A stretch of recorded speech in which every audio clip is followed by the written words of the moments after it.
In deze speciale editie van het MDH Corona-journaal hebben we een gesprek met een van de grootste deskundigen op het gebied van aerosolen in de wereld.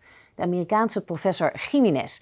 Hij wordt over de hele wereld gevraagd om adviezen te geven. Vorige week was hij nog op televisie in Spanje en in België.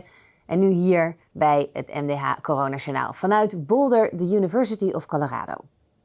Mr. José Jimenez from Colorado, Boulder, welcome in our program.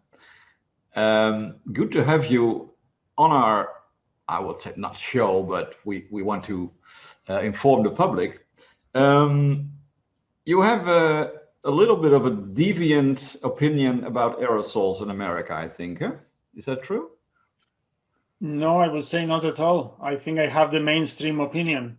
If you look at the CDC website, in the frequently asked questions, it says that inhalation is the main way the virus spreads, and only aerosols can be inhaled. Yeah, so but the still, CDC, many people think it's the big droplets, huh?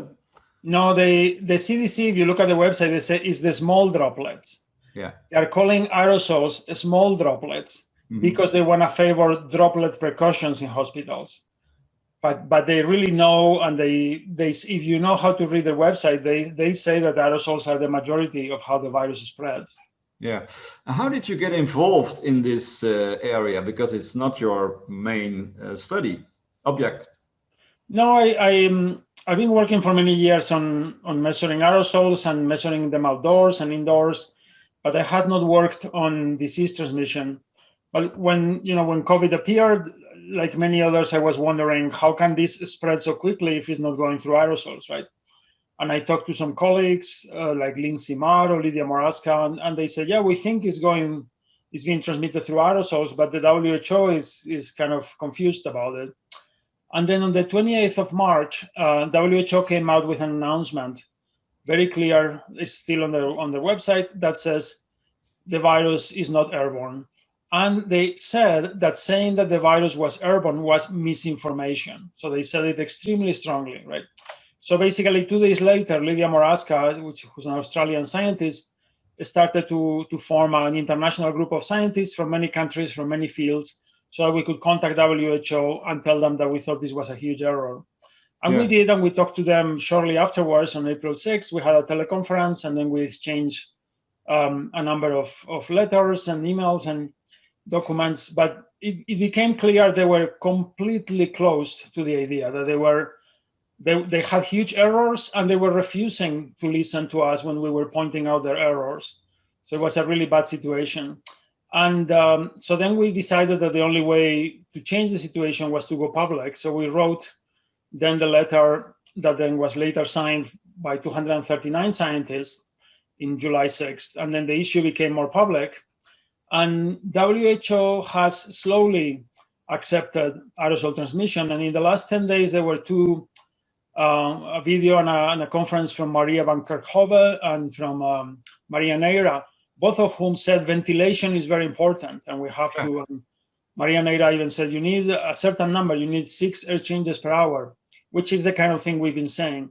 Now, again, if you know what's going on, you know that ventilation only matters for aerosols. These big droplets, they don't care about ventilation. Surfaces don't care about ventilation. So WHO is saying ventilation is very important. They are saying aerosols are very important, but they are not saying it. They are not saying why.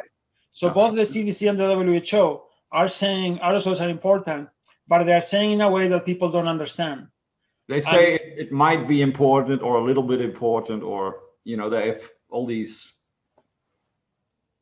They say, yeah, aerosols are important, but then they say other things that imply that aerosols are very important, right? And I think there is this fear that there would be panic, or fear that there wouldn't be enough masks in the hospitals, and these are misplaced fears. I mean, I think, as Christian Drosten says in Germany, who's an important advisor to Angela Merkel and a virologist, he agrees that aerosols are very important. And he says we have to tell it straight to the public. We have to tell it to the public, because at the end, governments can have all these measures, but at the end, it's people who have the power to do the things to protect themselves or not. So I think, and we are talking directly with top people at the CDC and the WHO, and insisting at every opportunity that they need to come clean. And since they already know that aerosols are very important, they need to say it. But in Holland, haven't done it yet. No, in Holland, they had 6 weeks to go to all the schools and to arrange for modern ventilation, and they just didn't do it. So the schools in Holland are still not prepared. Mm-hmm. Is that the same? Which is a problem. I mean, because in schools, especially with teenagers and with high school and the university, we know that there is significant transmission with those ages, and and ventilation is not that difficult. It's not. You have to open the windows, but we have many colleagues who are now doing experiments. All you need is a CO2 measurement, like a device like this. Oops, that doesn't show if I don't put it here with the background. So a device like this that costs 150 euros, and it tells you how much exhaled air there is in one place. So this one is reading 1,000 parts per million. Outdoors, there is 400 parts per million. So here there is 1,000. It means 1.5% of the air that I'm breathing it for the second time. It's mine, so I don't care very much. But if this was a place where I'm sharing the air with others, that's dangerous. And people find in the schools, you often have 2,000, 3,000, 5,000 parts per million, which means maybe 10% of the air you're breathing has already been breathed in and exhaled by someone else. And that's what's dangerous, that as they exhale virus, and that air is staying in the same room. You have talked to Maurice de Hond earlier, and you stated, I think a few months ago, that 50% of the transmission was caused by aerosols. Maurice is talking about 90. Are you getting closer to each other? My current thinking is at least 75%. Aerosols are at least 75%. Much of it in close proximity in this situation where people talk without masks, and much of it also when we share room air. We spend all the super spreading events, they are all the same thing. We spend a lot of time in a restaurant, in a choir, in a bar, sharing the same air with someone infected for half an hour, 2 hours.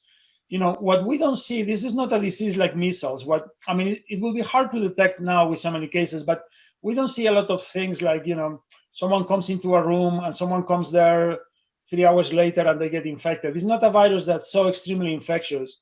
This is what's so frustrating when people don't admit aerosols, because it actually is not that difficult. We have to make it easy for the virus. We need to talk to someone in close proximity for like 15 minutes or something with a mask, or we have to share the air with low ventilation for a long time. But we keep doing that over and over. We keep meeting at home with the family with a mask. We keep going to different things. And then we keep making it easy for the virus. I'm going back to the percent, I think it's at least 75%.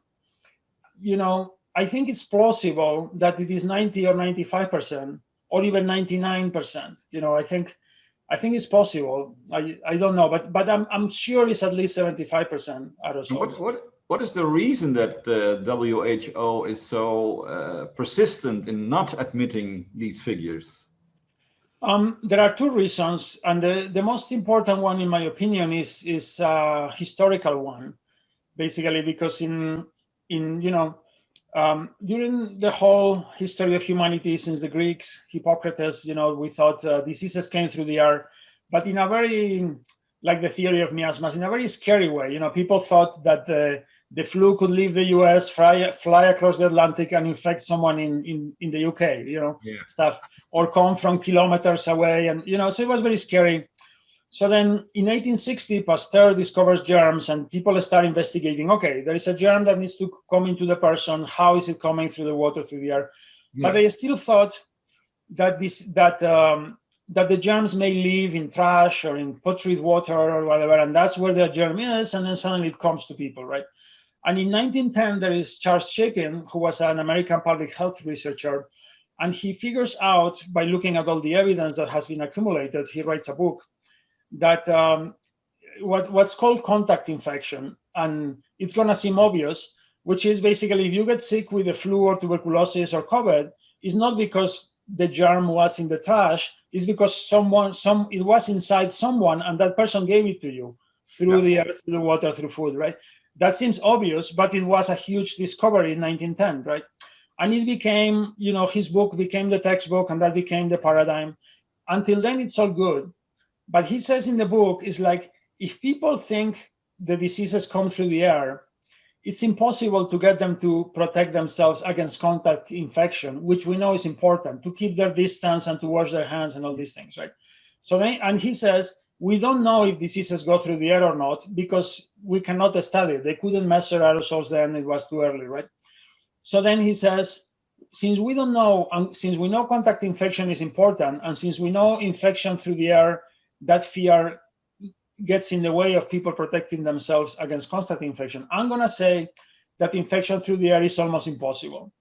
And if someone wants to prove that a disease is transmitted through the air, they need to show a huge level of evidence because this is almost impossible, right? This became a dogma in epidemiology and infectious diseases to today. When we were talking to WHO on April 6th, it's like they had resurrected Chapin, and he was telling us this, infection is almost impossible, because we were telling them, you are telling us, because they were like, where is your evidence? And we said, this is the evidence we have, and then they were like, well, that's not enough. And we're like, you have even less evidence for the large droplets or for the surfaces, yet you are saying that the infection goes that way, right? And they said, yeah, we don't have much evidence, but we don't need it because we know it works that way. But aerosols are very, very unlikely. So you need much more evidence. And they are stuck in that error from 1910, as is the whole profession. I mean, we've been convincing people, but it's really, it's something that they have known all their lives, and not just them, the people who taught them and the people who taught them, going down to 1910. So there is basically, and there is this error that really is only this pandemic is helping finally get it out, right? Because previous pandemics, or the outbreaks like SARS, it became clear, for example, in Toronto, that it was going through the air, but it never became mainstream because it wasn't a sustained pandemic like this one, So that's a huge reason. The other reason is I think for WHO to resist is, I think they fear that there will be panic, or that there will be, that we don't have enough masks. But we keep telling them, what's causing panic is the virus being out of control. Yeah. And what's causing lack of masks is because the virus is out of control. More people get sick and go to the hospital, and then you need more masks. So it's not smart from that way either to not admit it, right? Especially now that they know. They're smart people. WHO people are certainly very smart. If they're recommending ventilation, they know it's because of aerosols. It sounds like a belief or a religion from these scientists for centuries. I call them because since this was the book from Charles Chapin, I call them the Chapinistas. Yeah. But they wake up a little bit more every month, I think, huh? Or yeah, I think the evidence is so overwhelming that they are having to move. They're having to move in this direction, but it's frustratingly slow, and especially when the measures, a lot of the measures to control aerosols are not that complicated, and many are free, So the main secretary, the minister in Holland of Health, said that the big droplets are far more important than aerosols because the measures were successful. Is that a plausible? No, that doesn't make any sense. That's an error because measures were successful in South Korea, and if you do testing and contact tracing and lockdowns, of course they are successful against all ways the disease can be transmitted, right? But the reality is that droplets are not important, and this is a disease that's dominated by aerosols. And there are results based on physics. They had an error that's still the official position of the WHO. They said any of these balls of saliva, if they're bigger than 5 microns, which is really the size of a bacteria, then they behave like a droplet. They are a projectile, and then they fall to the ground in 1 meter. Mm-hmm. This is an enormous error. It's hard to overstate. Yeah. For it to be a projectile when you are talking, is not 5, it's 300 microns, almost 100 times larger. So what happens when you are talking? There is very, very few. The diameter of a human hair is 80 microns. So 300 microns is 4 times the diameter of a hair. These are visible with the right light. How many times you see these projectiles coming out? It's not, I mean, it happens, but it doesn't happen all the time. It doesn't happen enough to spread the pandemic, especially because, it's not that the projectiles come out, it's that you need to hit someone inside the eye, inside the nostrils, in this really small area, or inside the mouth. So you have these very few projectiles, and they have to hit these really small targets to get someone infected. If they hit you here, they hit you here, they hit you here, if they fall to the ground, they're dead. At the same time that one droplet comes out, when you're talking, 1,000 aerosol come out, and they float in the air for half an hour, for an hour, and you're constantly breathing, and you have so many chances to breathe them in. And in addition, for all the diseases where this has been measured, which is the flu, tuberculosis, measles, and the syncytial virus, all of them, when you look at where the virus is much more concentrated in the aerosols. So it's very likely that this is also the case for this virus. Mm-hmm. So the likelihood of being infected through aerosols is just overwhelming. And there is no evidence whatsoever for droplets. Droplets have never been demonstrated directly to transmit any disease during the whole history of medicine. It is nothing short of scandalous. The WHO and the governments tells us that droplets are important. They have no evidence whatsoever. No evidence whatsoever. They only have confusion. For example, they say the fact that you get infected in close proximity is evidence of droplets. That is an error. It can be evidence of droplets, but actually science tells us it's evidence of aerosols, right? And then they also say, well, if this was a disease that transmitted through aerosols, like measles, then it will be spread much faster. And that's another error. There is no reason that's the case. The reason why only the very transmissible diseases have been accepted as transmitting through the air is their own resistance. Since 1910, they have said it's almost impossible that diseases are transmitted through the air, right? So then when people were trying to prove that diseases were transmitted through the air, the only ones where it has been possible were the ones that were very transmissible. So they are confusing an error of history, an artifact of history. They think it's a law of nature. I mean, it's just absurd. The only law of nature is the disease needs to be transmissible enough to survive as a disease, right? That's the only condition. But the flu is transmitted through aerosols. Many colds are transmitted through aerosols, and they are not very highly transmissible. I mean, one other reason they tell us is like, when you are with someone at home, there is someone infected, and not everybody is infected, right? And they say this is proof the disease is not on aerosols, because otherwise everyone will be infected. And again, this is a logic error, which we pointed out to WHO in April. Basically, the only thing that proves is that person was not exhaling a lot of aerosols. And we know diseases are variable. We know that when someone, this has been measured in China, for example, that people who are infected are exhaling millions of viruses per hour, but it is sporadic, it's not all the time.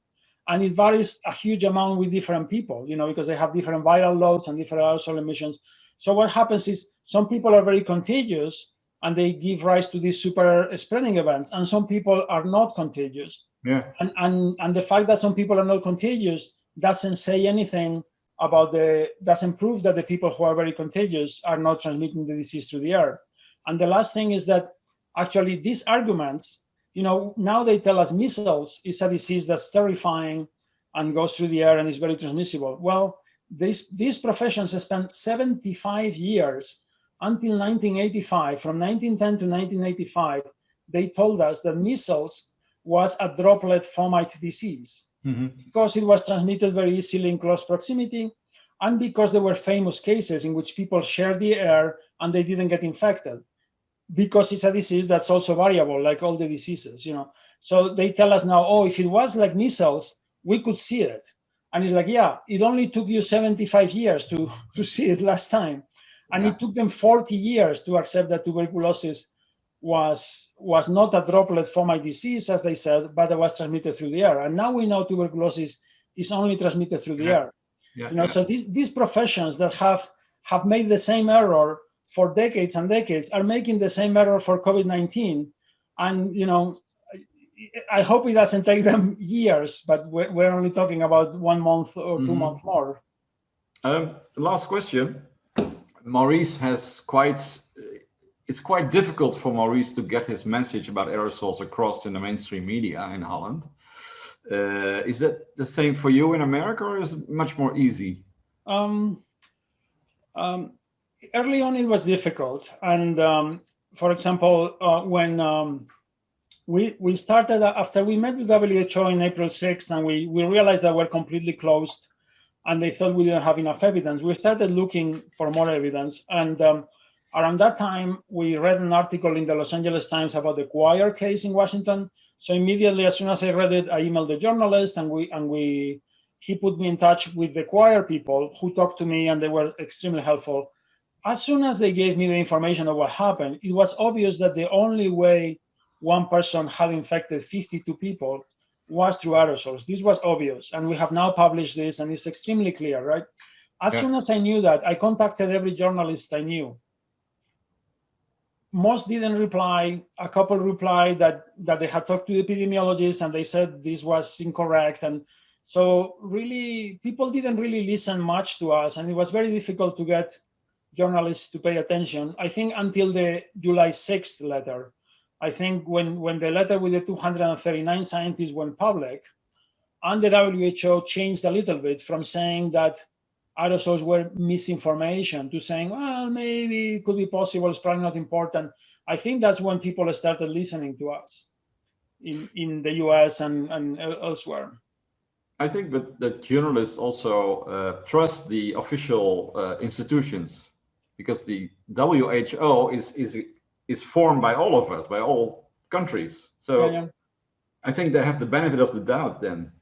Yeah. I mean, I think this is clear. It's very difficult, it's very difficult to reach people as a group of scientists, because everyone is like, okay, these people, what they say makes sense and they look smart, but WHO doesn't say this, or CDC doesn't say this.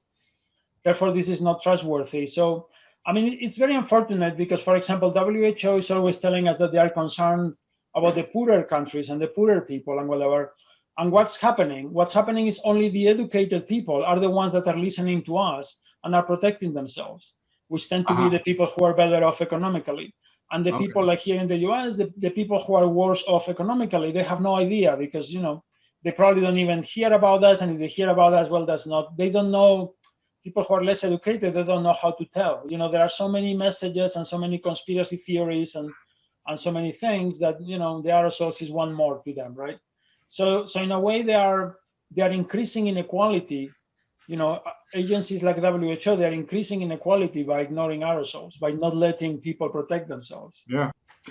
Final question. What is your opinion about the work of Maurice de Hond in Holland, in the Netherlands? Well, I am not familiar with all his work, because much of it is in Dutch and there is so much work out there. I've read several of his blog posts and we have communicated over time. And I think some of it was very good that I have read. In fact, his estimation of the percent of the transmission going through aerosols was inspiring to me because he was the only person who even dared to give an estimate, right? And it inspired me to make my own estimate. And I think I was much more conservative than Maurice, but with time I'm approaching where he was, as I learn more. So I think that was really good. I think Maurice already in March, in a very early stage, or April, noticed the importance of aerosols. One of the first, maybe in the world, I don't know, but. Yeah. I mean, when he started talking about it publicly much before I did. I have to say that when I started talking publicly, people said, you should see what this Maurice de Hond is writing. And I started reading it, and as I said, it was very useful. I suspect one difference is like being a scientist, people may have more trust, and since Maurice is more of a journalist, he has one more handicap. I'm not the WHO, but at least I'm a scientist. He's not WHO, he's not a scientist, he's a journalist. So there is just more natural skepticism in people, but I think he's analyzing data. Sorry, yeah.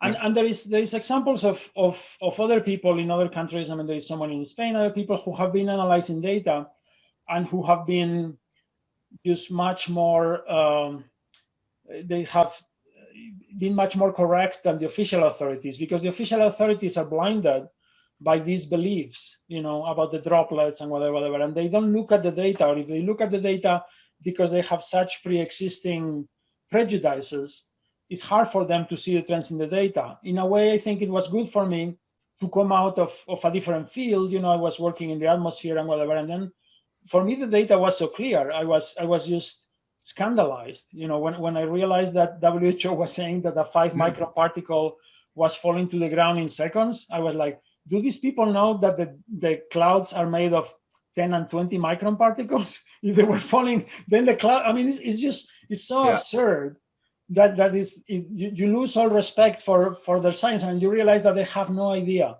And this is the thing you see with WHO. When we met with them, they have this committee, the Infection Prevention and Control Committee, which decided that aerosols are not important. Do you know how many aerosol experts are in that committee? 0. No one. The committee that decided that aerosols are not important does not have anyone who has ever studied aerosols seriously. They are all experts on washing your hands and diseases going through the air, and epidemiologists and whatever. Of course, the first thing they told us is we have to wash our hands. That's what they are experts on. Yeah. Now we know that that's not so important, right? It's important, but there was a big study in the UK where they compare people who wash their hands all the time with people who didn't wash their hands, and transmission of COVID went down 16%, right? So it probably is. We should keep washing our hands, but aerosols are almost everything else. Thank you very much. We could talk on for hours, but we have to stop. I think it's very clear, your message, and thank you so much. Thank you. Het MDH Coronajournaal wordt mogelijk gemaakt door uw giften. Daar willen wij u hartelijk voor bedanken.